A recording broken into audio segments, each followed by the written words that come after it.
వర్షాకాలం ప్రారంభమై 50 రోజులు గడుస్తున్నా వర్షాలు కురవక జలాశయాల్లో నీటి మట్టాలు డెడ్ స్టోరేజ్కు చేరుకుంటున్నాయి. ఎగువ నుంచి ఆశించిన స్థాయిలో వరదలు రాకపోవడంతో ప్రధాన సాగునీటి ప్రాజెక్టులు వెలవెలబోతున్నాయి. షెడ్యూల్ ప్రకారం కొన్ని ప్రాజెక్టుల నుంచి పంటల సాగుకు నీరు విడుదల చేసినప్పటికీ మరికొన్ని జలాశయాల్లో నీటి విడుదల ప్రశ్నార్థకంగా మారింది.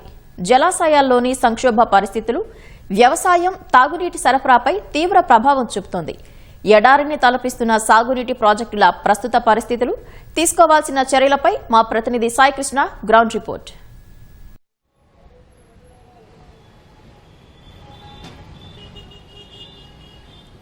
పవిత్ర, వర్షాకాలం ప్రారంభమై సగం రోజులైతే గడిచిపోతున్నాయి. ముసురుతో భారీ వర్షాలతో విస్తారంగా వానలు కురిసి జలాశయాలన్నీ కూడా నిండు కొండలుగా మారాల్సిన పరిస్థితి ఇప్పుడు జూను 20వ తారీఖు నాటికి వచ్చేసాం.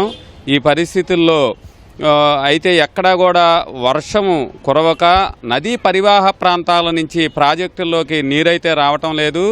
ఉన్న నీటినే ఇప్పటికే వినియోగించుకోవాల్సిన పరిస్థితి. కొన్ని చోట్ల ప్రభుత్వం ప్రకటించిన షెడ్యూల్ ప్రకారం అయితే నీరు విడుదల చేశారు. అయినా కూడా ఆ ఉన్న నీటిని ఎట్లా సర్దుబాటు చేయాలనేది ఇప్పుడు జలవనరుల శాఖకు చాలా ఇబ్బందికరంగా మారింది. గోదావరి చరిత్రలోనే 70 ఏళ్ల చరిత్రలో ఇంత తక్కువ నీరు జులైలో రాలేదనేది ఇప్పుడు కూడా జలవనరుల శాఖ అంచనాకు వచ్చింది. అలాగే గోదావరి పరివాహ ప్రాంతంలో కూడా తక్కువ స్థాయిలో వర్షాలు కురిశాయి. ఉన్న నీటిని సద్వినియోగం చేసుకోవడంతో పాటు కొంత 30% వరకు కూడా వర్షాలు కురిస్తేనే పంటలకు కొంత చేయూత వస్తుంది. ఆ నీరు మొత్తం జలాశయాల్లో నీరు కలిసి పంటలు సాగు చేసుకునేందుకు రైతులు ఉపక్రమించాల్సిన పరిస్థితుల్లో మండు వేసవిని తలపెంచడం, ఎక్కడా కూడా జలాశయాలకు నీరు రాకపోవడంతో ప్రస్తుతం మాత్రం చాలా ఇబ్బందికరంగా మారింది. జలవనరుల శాఖ ఇప్పటికే వివిధ ప్రాజెక్టుల నుంచి నీరు విడుదల చేసింది. ప్రస్తుతం మనం ఒక్కసారి ప్రాజెక్టుల్లో నీరు ఎలా ఉందనేది చూసుకుంటే, కర్ణాటకలోని కృష్ణానదిపై ఉన్న అతి ముఖ్యమైన ప్రాజెక్టు అలమట్టి. దానికి మాత్రమే 129 టీఎంసీల నీటి నిల్వ సామర్థ్యం ఉంది. ఈ ప్రాజెక్టులోకి 90 టీఎంసీల వరకు ఇప్పటివరకు నీరు వచ్చింది. అట్లాగే కర్ణాటకలోని నారాయణపూర్ కూడా 37 టీఎంసీల సామర్థ్యం ఉన్న ఈ ప్రాజెక్టులోకి కేవలం ఇప్పుడు ప్రస్తుతం అయితే 19 టీఎంసీలు మాత్రమే ఉంది. అలమట్టి నుంచి దిగువ చుక్క నీరు కూడా విడుదల చేయకపోవడంతో తెలంగాణలోని జూరాల ప్రాజెక్టు 9 టీఎంసీల నిల్వ సామర్థ్యం ఉంటే ఇప్పుడు ప్రస్తుతం అక్కడ 5.21 టీఎంసీలు మాత్రమే ఉంది. అలాగే తుంగభద్ర పరిస్థితి కూడా ఇదే విధంగా ఉంది. ప్రస్తుతం 26.2 టీఎంసీలు మాత్రమే తుంగభద్రలో నీరుంది. అయితే తెలుగు రాష్ట్రాలకి అతి ముఖ్యమైన ప్రాజెక్టు శ్రీశైలం, అటు రాయలసీమతో పాటు మొత్తం తెలంగాణ ప్రాంతానికి కూడా ఇది చాలా కీలకమైన ప్రాజెక్టు. 216 టీఎంసీల నీటి నిల్వ సామర్థ్యం ఉంటే ఈ ప్రాజెక్టులో ప్రస్తుతం 41.45 టీఎంసీలు మాత్రమే ఉంది. శ్రీశైలం మాత్రం చాలా నీరు కొరతతో ఇబ్బంది పడుతున్న పరిస్థితి. అట్లాగే గత ఏడాది ఇదే సమయానికి శ్రీశైలం ప్రాజెక్టులోకి 193 టీఎంసీలు నీటి నిల్వ వచ్చింది. ఇప్పటికి కూడా 70,000 క్యూసెక్లు పైగా నీటి ప్రవాహం అయితే శ్రీశైలంలో గత ఏడాదికి ప్రాజెక్టులోకి వచ్చి చేరుతున్న పరిస్థితి.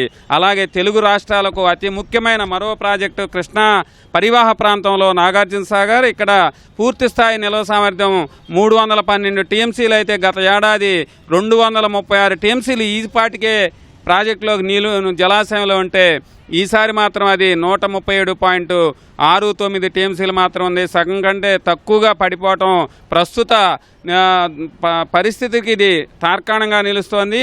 అట్లాగే కృష్ణా డెల్టాకి స్థిరీకరణ కోసం నిర్మించిన పులిచింతల ప్రాజెక్టు ఇది కూడా అతి ముఖ్యమైన ప్రాజెక్టు. 45 టీఎంసీల నీటి నిల్వ సామర్థ్యానికి గాను ప్రస్తుతం అయితే 29.56 టీఎంసీలే ఉంది. ఇందులో 9 టీఎంసీలే డెడ్ స్టోరేజ్ బోన్, ఇంకా 20 టీఎంసీలు మాత్రమే నీటిని వినియోగించుకునే అవకాశం ఉంది. అట్లాగే గోదావరి పరివాహ ప్రాంతంలో ఉత్తర తెలంగాణలో అతి ముఖ్యమైన ప్రాజెక్టు శ్రీరామ్ సాగర్. ఇది 80 టీఎంసీల నీటి నిల్వ ఉంటే ప్రస్తుతం అక్కడ అత్యల్పంగా 15 టీఎంసీలు మాత్రమే ఉంది.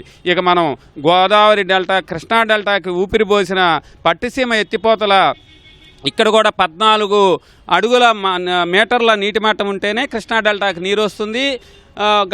ఈ నెల 12వ తారీఖున ఇక్కడికి నీరు ప్రారంభించారు కృష్ణా డెల్టాకి. ఇక్కడ ప్రస్తుతం అయితే 7 టీఎంసీలు అయితే ప్రస్తుతం వినియోగించుకున్నాం. 19 పంపుల నుంచి 6,726 క్యూసెక్కుల నీరు కృష్ణా డెల్టాకు వస్తుంది. ఇది కూడా గోదావరిలో నీటి ప్రవాహాలు పూర్తిగా తగ్గుతున్న వేళ పట్టిసీమ ఎత్తిపోతల నుంచి ఎన్ని రోజులు ఈ పంపులు పనిచేస్తాయి, ఎప్పటి వరకు నీరు కృష్ణా డెల్టాకు వస్తుందనేది కూడా కొంత ప్రశ్నార్థకంగా మారింది. అయితే పెన్నా డెల్టా పరిస్థితి ఇంకా మరింత దయనీయంగా మారింది. వెలుగోడు ప్రాజెక్టు 16 టీఎంసీలకు గాను ప్రస్తుతం 1.78 నీటి నిల్వ మాత్రమే ఉంది. సోమశిల కూడా 78 టీఎంసీకి గాను 31.78 టీఎంసీలు నీటి నిల్వతో ఉన్నాయి. ఇవన్నీ కూడా చాలా అత్యల్ప టీఎంసీలుగా చెప్పుకోవాలి.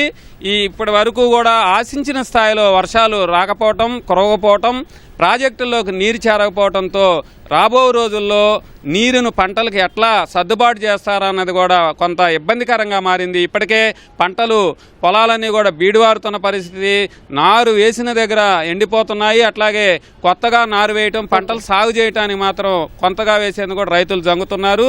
నీటి కోసం అక్కడక్కడ గొడవలు కూడా జరుగుతున్న పరిస్థితుల్లో వర్షాల కోసం, వరుణుడి కరుణ కోసం ప్రజలంతా కూడా, రైతులంతా ముఖ్యంగా ఎదురు చూస్తున్నారు. ప్రాజెక్టుల్లోకి నీరు ఎప్పుడు వస్తుంది, పూర్తి స్థాయిలో పుష్కలంగా పంటలకు వదులుతారన్నది మాత్రం కొంత ఇబ్బందికరమైన పరిస్థితి అయితే ఉంది. ఇది ఇక్కడ మొత్తం రాష్ట్రంలో జలాశయాల పరిస్థితి. కెమెరామెన్ సైదాతో సాయి కృష్ణ, ఈటీవీ న్యూస్.